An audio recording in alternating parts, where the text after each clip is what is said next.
حضرت داؤد علیہ السلام کی قوم بندر کیسے بنی؟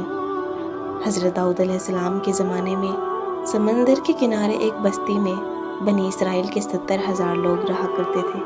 اللہ تعالیٰ نے ان کو بہت سی نعمتوں سے نوازا تھا۔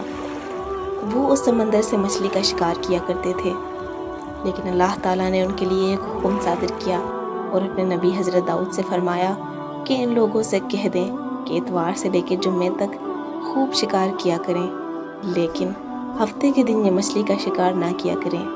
حضرت داؤد علیہ السلام نے ان سے کہہ دیا کہ اے لوگو، تم جمعے سے اتوار تک خوب شکار کرو، لیکن ہفتے کے دن شکار نہ کرنا۔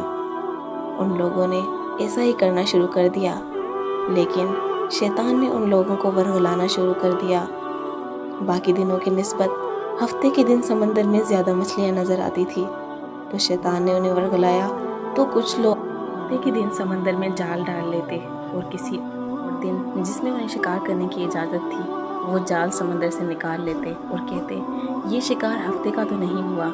جیسے کچھ لوگ جو خدا کا خوف رکھتے تھے وہ کہنے لگے کہ تم خدا کی نافرمانی کرتے ہو، جال ہفتے کے دن ڈالتے ہو اور کسی اور دن نکال لیتے ہو اور کہتے ہو کہ یہ شکار ہفتے کا نہیں۔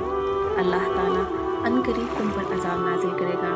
اس طرح سے وہ لوگ بستی کی ایک سائڈ پہ ہو گئے اور وہ لوگ جو خدا کی نافرمانی کر رہے تھے دوسری سائڈ پر ہو گئے، اور انہوں نے درمیان سے ایک دیوار بنا لی۔ جب ایک رات نیک لوگ سو کر اٹھے تو ان کو دیوار کے اس پار سے عجیب و غریب آوازیں آنے لگی۔ جب انہوں نے دیکھا تو وہ سب نافرمان لوگ جو اللہ کے منع کرنے کے باوجود ہفتے کے دن مچھلی کا شکار کرتے تھے وہ بندر بن چکے تھے۔ اللہ تعالیٰ اپنی نافرمانی کرنے والی قوموں کو آئندہ نسل کے لیے اور آئندہ آنے والی قوموں کے لیے مثال بنا دیتا ہے تاکہ لوگ سبق حاصل